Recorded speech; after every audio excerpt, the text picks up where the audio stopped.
Odisseia, por Homero, tradução de Frederico Lourenço, canto 22.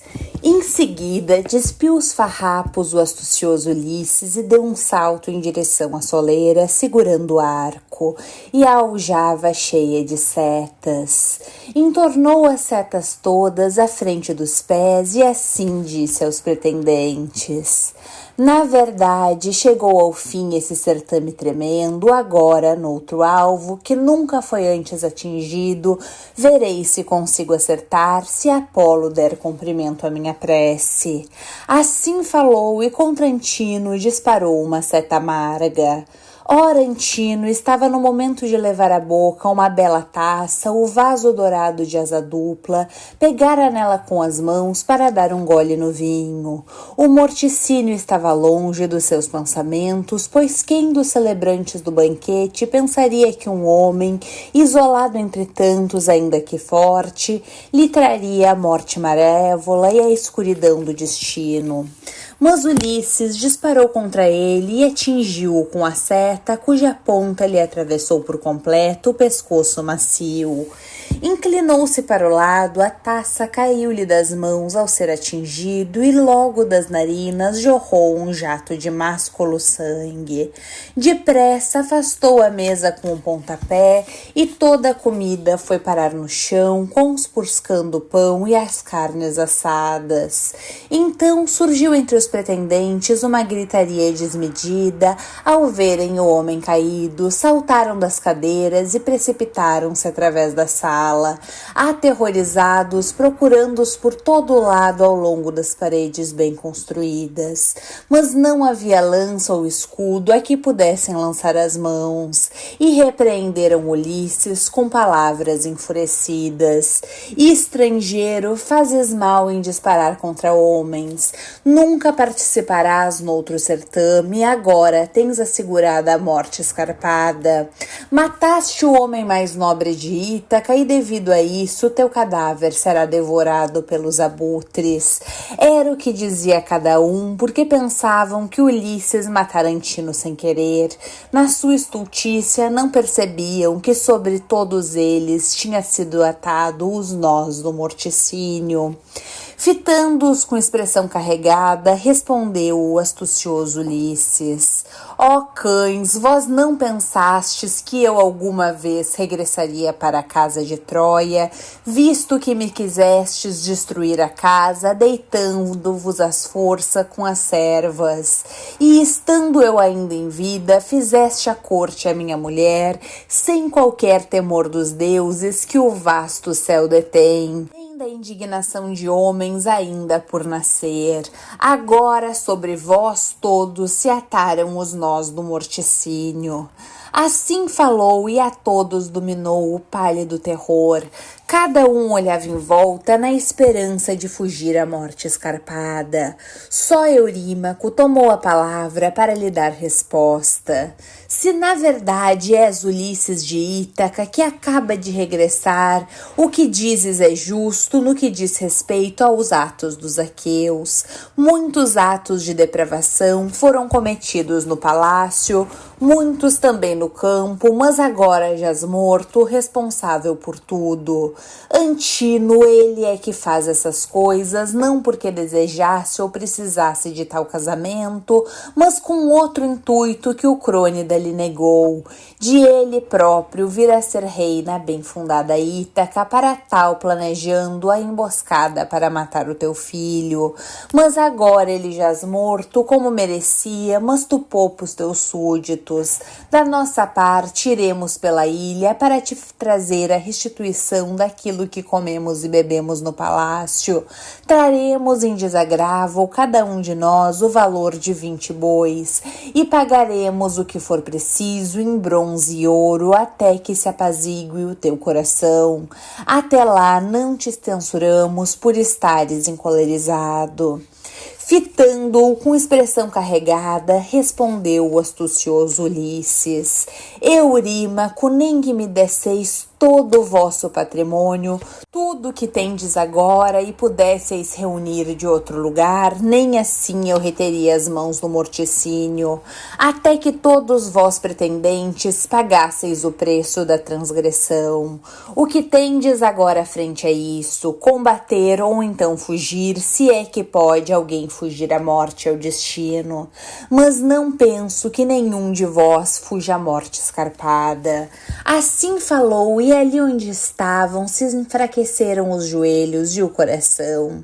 Falou então Eurímaco pela segunda vez: amigos, já que esse homem não reterá suas mãos tremendas, mas agora que está na posse do arco polido e da aljava, vai disparar dali da soleira até que nos chacine a todos.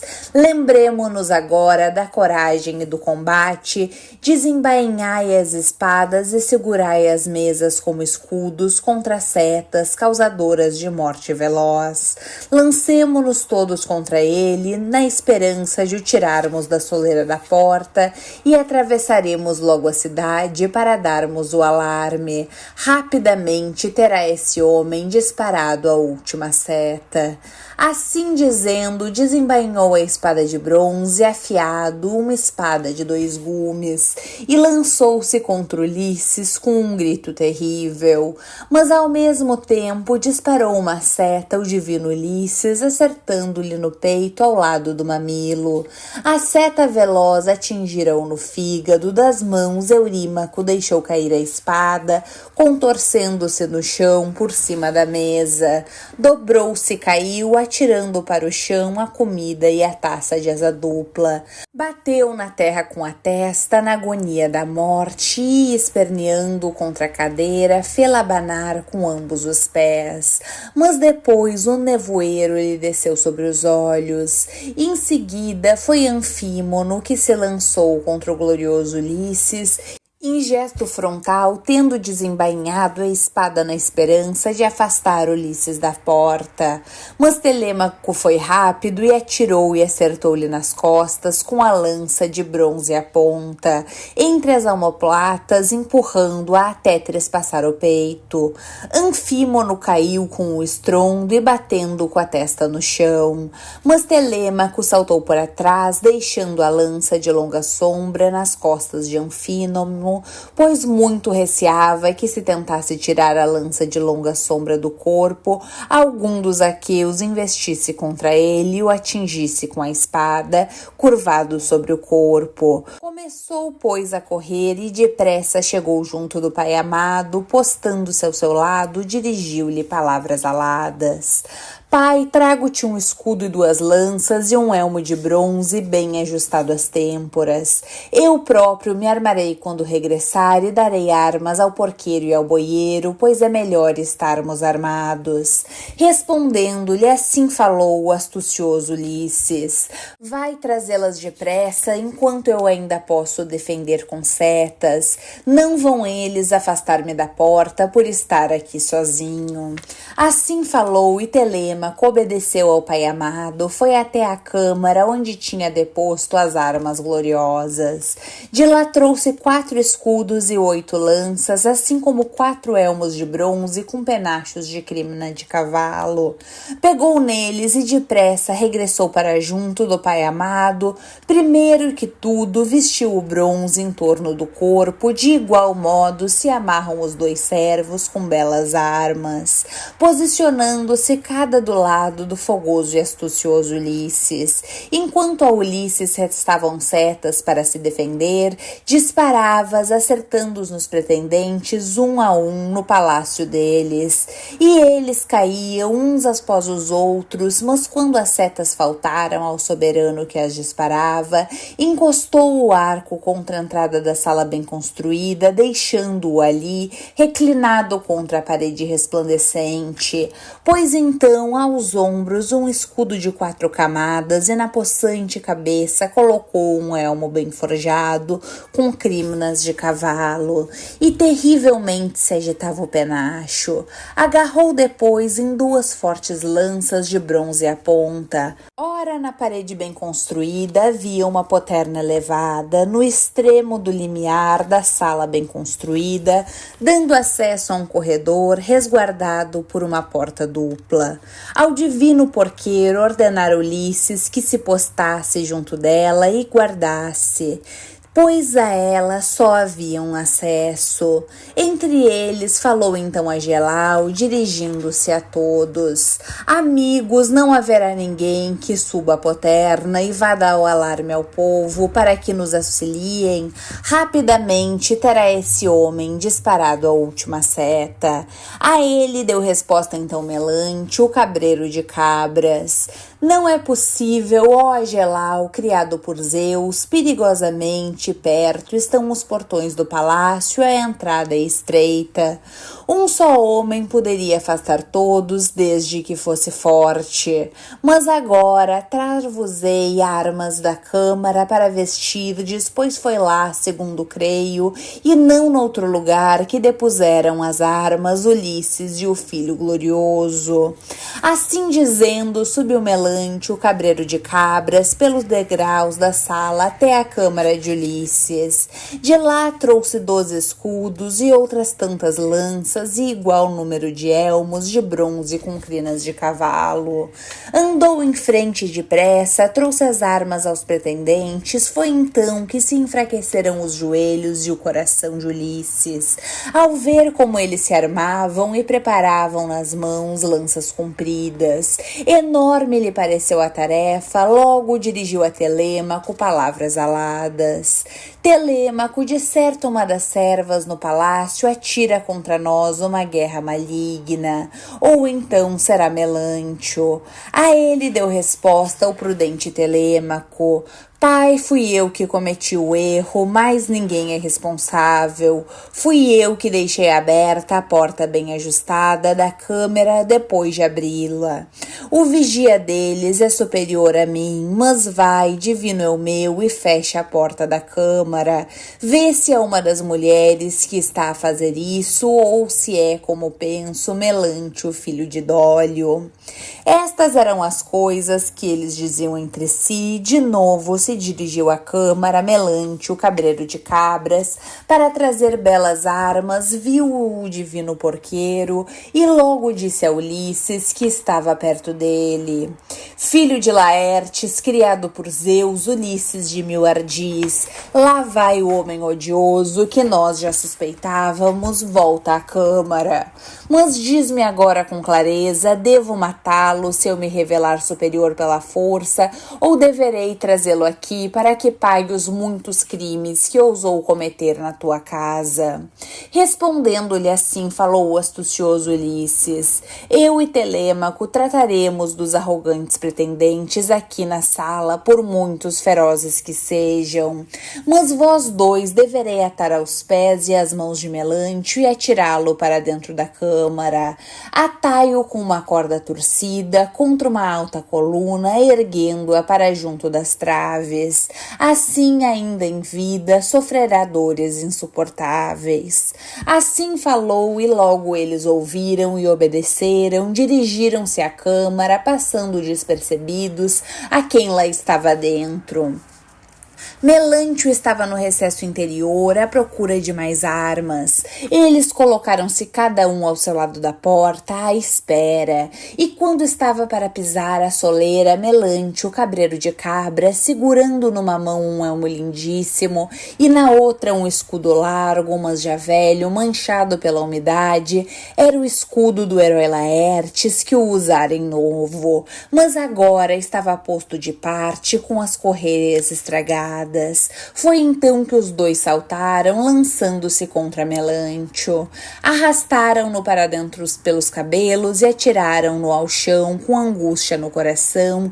Ataram-lhe os pés e as mãos com cordas dolorosas, puxando-as bem para trás, como ordenara o filho de Laertes, o sofredor e divino Ulisses. E ataram-lhe ao corpo uma corda torcida e ergueram-no junto da alta coluna, até que pendesse das traves do teto. Foi então que fizeste troça dele, ó porqueiro Eumeu.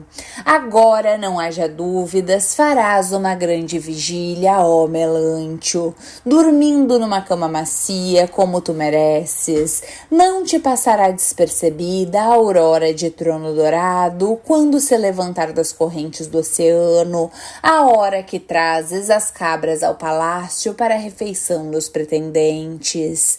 E deixaram-no ali, esticado por causa das amarras atrozes, mas eles os dois vestiram as armas e fecharam a porta luzente. Regressaram para junto do fogoso e astucioso Ulisses e ali se postaram, respirando força. Eram só 4 os que estavam na soleira, mas muitos e valentes os do outro lado. Aproximou-se deles então Atena, filha de Zeus, semelhante a Mentor no corpo e na voz. Regozijou-se Ulisses ao vê-la e assim lhe dirigiu a palavra. Mentor, afasta a desgraça, lembra-te de ti, o teu amigo querido, que muitas vezes te apoiou, pois somos da mesma idade. Assim falou, convencido de que era Atena, incitadora das hostes. Mas os pretendentes do outro lado gritaram na sala e foi Agelau, filho de Damastor, que repreendeu Atena. Mentor, não deixes Ulisses persuadir-te com as palavras a combateres contra os pretendentes, ajudando-o. Pois é assim que pensamos fazer as coisas, depois de matarmos estes homens, o pai e o filho, matar-te-emos em seguida por aquilo que está prestes a fazer aqui no palácio. Com a cabeça pagarás os teus atos, depois de termos cobrado a vossa violência com o bronze.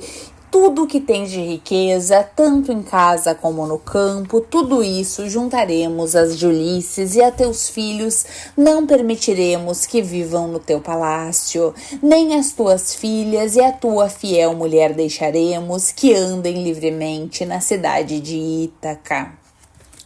Assim falou e muito se encolerizou Atena no coração e com palavras furiosas repreendeu Ulisses. Já não tens, ó Ulisses, a força firme nem a coragem que mostraste quando por causa de Helena de alvos braços combateste durante 9 anos contra os troianos sem cessar e muitos homens mataste em combates terríveis e graças ao teu conselho a cidade de Príamo foi saqueada.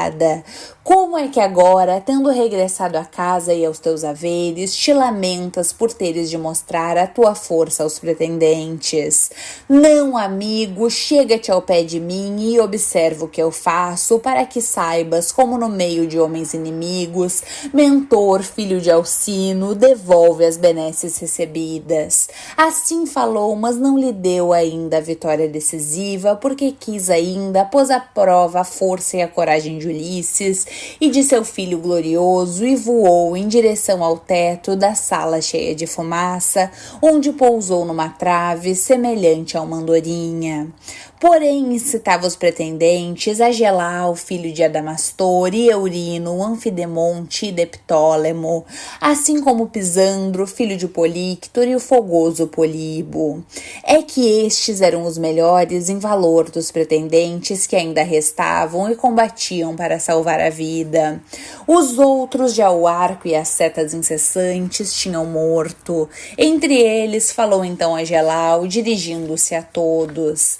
Amigo, este homem terá de parar as suas mãos tremendas. Mentor o abandonou depois de ter se ufanado em vão, e eles ficarão ali sozinhos junto às portas, por isso não lanceis todos ao mesmo tempo as vossas lanças compridas, mas que seis vós atingirem primeiro, na esperança de que Zeus nos conceda atingir Ulisses e assim alcançar a glória.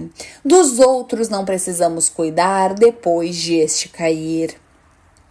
Assim falou, e eles atiraram as lanças, como ele ordenara, com afinco. Mas Atena fez que tudo fosse em vão. Um deles acertou na ombreira da sala bem construída, outro acertou na porta bem ajustada, e a lança de freixo de um outro, pesada de bronze, acertou na parede. Depois que evitaram as lanças dos pretendentes, entre eles falou o sofredor e divino Ulisses. Amigos, agora ordeno que atiremos as lanças contra os pretendentes que desejam matar-nos, para juntar mais isso aos crimes já praticados. Assim falou, e todos atiraram as lanças afiadas com pontaria certeira. Ulisses atingiu Deptólemo, Telêmaco, Eurídes, o porqueiro Elato, e Pisandro foi morto pelo boieiro de bois. Todos esses, ao mesmo tempo, morderam a ampla terra com os dentes, e os restantes pretendentes recurvaram, mas os outros avançaram para tirar as lanças dos cadáveres. Então, de novo, atiraram os pretendentes suas lanças com afinco, mas Atena fez com que quase todas fossem vãs. Uma delas acertou na ombreira da sala bem construída, outro acertou na porta bem ajustada, e a lança de freixo de um outro, pesada e de bronze, acertou na parede. Mas Anfimedonte atingiu Telêmaco por baixo do pulso, um golpe passageiro, pois só o bronze feriu a superfície, e Quitsipo, com sua lança comprida, feriu Eumeu no ombro, mas a lança voou por cima e caiu no chão. Novamente ordenou o fogoso e astucioso Ulisses que atirassem as lanças afiadas contra os pretendentes. Dessa vez, Euridamante foi atingido por Ulisses, saqueador de cidades, Anfidemonte por Telêmaco e Políbo pelo porqueiro. Em seguida, Quitsipo foi atingido no peito pelo boieiro de bois, que exultou por cima dele, dirigindo-lhe essas palavras: ó filho de Politerces, amigo de grosseiros insultos, nunca mais falarás com a loucura da arrogância, mas dá agora a palavra aos deuses que são superiores de ti. Esse presente te ofereço em retribuição do casco de boi que destes ao divino Ulisses quando mendigava na casa dele. Assim falou o boieiro de boi de chifres recurvos, mas Ulisses feriu com a lança o filho de Damastor em combate corpo a corpo. Telêmaco atingiu Leócrito, filho de Evenor, com a lança diretamente na virilha. Ele caiu e bateu com a testa no chão. Foi então que Atena levantou a égide, o flagelo dos mortais, lá de cima do teto. Os pretendentes cederam ao pânico, precipitaram-se através da sala, como gado enlouquecido por um esvoaçante moscarado, que espicaça os bois a correr em frente em época primaveril. Quando os dias começam a aumentar, tal como quando abutres de garras e bicos recurvos vêm das montanhas para se lançar sobre outras aves, e essas voam ao longo da planície, debaixo das nuvens, e sobre elas se atiram os abutres, matando-as porque elas não têm outras maneiras de se defender ou escapar. Mas os homens se alegram de ver a matança, assim eles perseguiam os pretendentes através da sala, dando-lhes golpes, e ouviram-se gritos horrendos quando as cabeças foram atingidas e o chão escorreu de sangue. Mas Leódes agarrou-se aos joelhos de Ulisses, com súplicas dirigiu-lhe palavras aladas: peço-te de joelhos, ó Ulisses, que me respeites e te apiedes de mim. Garanto que nunca desonrei nenhuma das mulheres no palácio, nem cometi nenhum excesso, mas sempre tentei refrear os pretendentes quando faziam tais coisas. Mas eles não me ouviam, nem se abstinham desses crimes, devido à sua loucura, sobreveio de destino que mereciam. Mas agora eu, o sacerdote deles, que nada fiz de mal, jaz fazerei ao seu lado? Não há recompensa pelas boas ações. Fitando com expressão carregada, respondeu-lhe o astucioso Ulisses: se declaras na verdade ter sido sacerdote, então muitas vezes terás pedido aos deuses aqui no palácio que me fosse sonegada a possibilidade de um doce regresso e que fosse a ti que se oferecesse desses filhos a minha mulher. Por isso não escaparás agora a uma morte dolorosa. Assim dizendo, com a mão possante, agarrou numa espada que ele jazia, espada que Agelau deixara cair no chão ao morrer, e com ela desferiu um golpe no pescoço, e a cabeça de Iliodes proferia ainda sons ao bater na terra. O filho de Térpio, Aedo, continuava ainda a evitar a escuridão da morte. Fêmeo que cantara força para os pretendentes, com a lira de límpido som nas mãos, colocara-se perto da poterna, hesitante na sua mente entre duas alternativas: ou sair discretamente da sala e refugiar-se no altar de Zeus, que fora erigido no pátio, onde em tempos passados Ulisses e Laertes ofereceram sacrifício de muitas coxas de boi, ou então atirar-se de frente e agarrar os joelhos de Ulisses. Enquanto refletia, isso lhe pareceu a melhor decisão. Agarrar-se aos joelhos de Ulisses, filho de Laertes, colocou no chão a lira cinzelada, entre a taça de misturar o vinho e um trono cravejado com os adornos de prata. Precipitou-se para agarrar os joelhos de Ulisses e com súplicas lhe dirigiu palavras aladas: peço-te de joelhos, ó Ulisses, que me respeites e te apiedes de mim. Para ti próprio virá a desventura se matares o Aedo. Eu mesmo que canto para os deuses e para os homens, sou autodidata e um deus me pôs no espírito cantos de todos os gêneros. Sou a pessoa certa para cantar do teu lado como se fosses um deus. Por isso não desejes degolar-me, Telêmaco, teu filho amado, te dará testemunho disso, que não foi por minha vontade que vim para a tua casa com intenção de cantar para os pretendentes após o jantar, mas eles, mais fortes e numerosos, me trouxeram a força. Assim falou e ouviu a força sagrada de Telêmaco, que estava ali ao pé, e logo se dirigiu ao pai. Para a tua mão e não trespasses esse inocente com o bronze, e salvemos também Medon, o arauto que sempre tomou conta de mim em casa quando eu era ainda uma criança, para o caso de não já o terem morto Filécio ou Porqueiro ou tu próprio quando na tua fúria atravessaste a sala. Assim falou e ouviu o Medon, que sabia que era sensato. Estava dobrado debaixo de uma cadeira e por cima pusera a pele de um boi, havia pouco esfolado para afastar a negra morte. De imediato saiu debaixo da cadeira e tirou a pele de boi, precipitou-se para agarrar os joelhos de Telêmaco e com súplicas lhes dirigiu palavras aladas: querido amigo, aqui estou, não levantes a mão e pede a teu pai tão forte que não me faça mal com o bronze, na sua cólera contra os pretendentes que lhe dizimaram os haveres no palácio e na sua estultícia te desconsideraram. Sorrindo lhe respondeu então o astucioso Ulisses: coragem, pois Telêmaco te protegeu e te salvou para que saibas no coração e possa dizer a outros que as boas ações são muito melhores que as más. Ide os dois para fora e sentai-vos no pátio, longe do morticínio, e tu, célebre Aedo, até que eu tenha feito em casa tudo aquilo que tenho de fazer. Assim falou e ambos saíram para fora da sala e foram sentar-se os dois no altar do grande Zeus, olhando em todas as direções, sempre à espera da morte. E Ulisses também olhou por toda parte, não fosse ter escapado vivo algum pretendente, escondido a evitar a escuridão da morte. Mas viu que todos estavam mortos, caídos no meio do sangue da terra, todos eles como peixes que os pescadores tiraram do mar cinzento, nas suas redes e deixaram na praia de orla sinuosa, todos amontoados em cima da areia, desejosos de voltar para as ondas do mar salgado. Mas o sol resplandecente lhes tira a vida.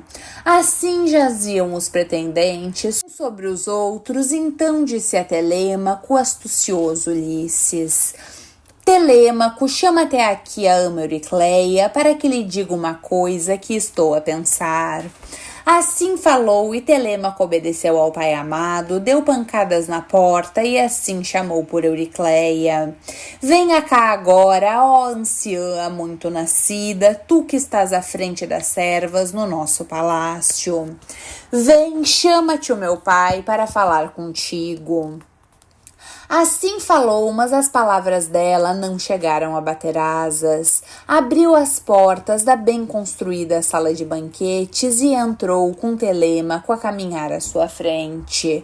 Encontrou Ulisses no meio dos cadáveres dos mortos, compurcado de sangue e imundície, como um leão que acaba de comer um dos bois do estábulo e tem o peito todo e as faces de ambos os lados manchadas de sangue. Visão terrível de se ver. Assim como marcas de sangue, nas mãos e nos pés estava Ulisses. E quando Euricleia viu os cadáveres e a grande quantidade de sangue, preparou-se para levantar o grito ululante da exultação, pois vira cumprido um feito enorme. Mas Ulisses reteve e refreou o gesto, embora muito desejasse. E falando, dirigiu-lhe palavras aladas. No teu coração, ó anciã, te regozijas, mas sem nenhuma exultação em voz alta. É coisa ímpia o regozijo sobranceiro sobre os cadáveres dos mortos. Esses foram subjugados pelo destino dos deuses e pelos seus atos. Não respeitaram homem algum na terra, vil ou bem-nascido, que com eles convivesse. Deu-lhes o desvario uma morte vergonhosa, mas agora diz-me tu quais são as servas no palácio que me desonraram e quais são as inocentes. A ela deu resposta a querida ama Euricleia: a ti, ó filho, direi então a verdade, tem 50 servas no palácio, mulheres a quem ensinamos a trabalhar, a cardar lã e aguentar a vida das escravas. Dessas, 12 enveredaram pela pouca vergonha, não me respeitavam a mim, nem a Penélope. Telêmaco só chegou há pouco à idade adulta e a mãe não tinha o hábito de o deixar das ordens às servas. Mas agora subirei até o aposento resplandecente para dar notícia à tua mulher que um deus adormeceu. Respondendo-lhe, assim falou o astucioso Ulisses: não a acorde agora, mas manda vir até aqui as mulheres que no passado praticaram atos vergonhosos. Assim falou, e a anciã atravessou a casa para levar a notícia e as servas, e para lhes ordenar que comparecessem. E Ulisses chamou para si Telêmaco, o boieiro e o porqueiro, e falando, dirigiu-lhes palavras aladas. Começai agora a levar os cadáveres para fora com a ajuda das servas e em seguida lavai com esponjas porosas e água os belos tronos e as mesas, e depois de ter exposto tudo em ordem em toda a casa, conduzi para cá fora as servas, e entre o edifício redondo e a cercadura do pátio devereis abater as servas com as longas espadas até que a vida as abandone e se esqueçam dos prazeres de Afrodite que provaram, deitadas em segredo com os pretendentes. Assim falou, e as mulheres saíram, encostadas umas às outras, em grande lamentação e vertendo lágrimas copiosas. Primeiro levaram para fora os cadáveres dos mortos, depondo-os debaixo do adro, no pátio bem construído, todos apinhados. Foi o próprio Ulisses a dar as ordens, incitando-as que trabalhassem. À força levaram os mortos, depois lavaram com esponjas porosas e água os belos tronos e as mesas. Em seguida, Telêmaco, boieiro e o porqueiro rasparam com enxadas o chão da casa bem construída, e as servas lavaram as imundícias lá para fora, depois de terem posto tudo em ordem na sala. Levaram as mulheres para fora do palácio, para o lugar entre o edifício redondo e a cercadura do pátio, e aprisionaram-nas num espaço exíguo de onde era impossível fugir. Então foi o prudente Telêmaco que começou a falar: não será com morte limpa que tirarei a vida a essas servas que contra minha cabeça tirarão insultos e contra minha mãe, além de dormirem com os pretendentes. Assim falando, atou a amarra de uma nau de proa escura a grande coluna e esticou-a até o edifício redondo, elevando-a de modo que nenhuma tocasse no chão com os pés. Tal como quando tordos de asas compridas ou pombas embatem contra a rede nos arvoredos ao tentar voltar aos ninhos, e é um local de descanso odioso que as acolhe, assim as mulheres tinham as cabeças em fila, e à volta de cada pescoço foi posta uma corda, para que morressem de modo aflitivo. Espernearam um pouco, mas não durante muito tempo. Depois arrastaram Melantio através da porta e do palácio. Cortaram-lhe as narinas e as orelhas com bronze impiedoso e arrancaram-lhe os membros genitais para os cães comerem crus. E na sua fúria deceparam-lhe ainda as mãos e os pés. Em seguida lavaram as mãos e os pés e voltaram à casa de Ulisses. O trabalho estava feito.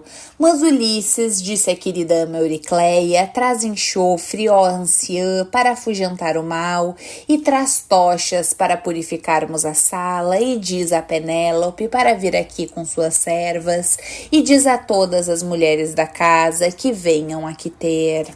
A ele deu resposta a querida ama Euricleia: sim, meu filho, tudo disseste na medida certa, mas deixa-me trazer uma capa e uma túnica para vestires, para não estares assim com farrapos sobre os ombros largos no palácio, pois tal coisa seria censurável.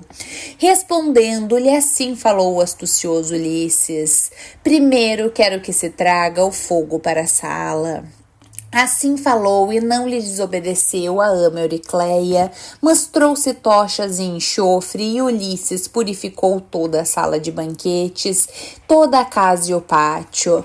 Depois a anciã atravessou a bela casa de Ulisses para dar a notícia às mulheres e dizer-lhes que viessem, e elas saíram dos seus aposentos com tochas nas mãos. Reuniram-se em torno de Ulisses, abraçando-o enquanto o abraçavam, beijavam-lhe a cabeça, os ombros e as mãos.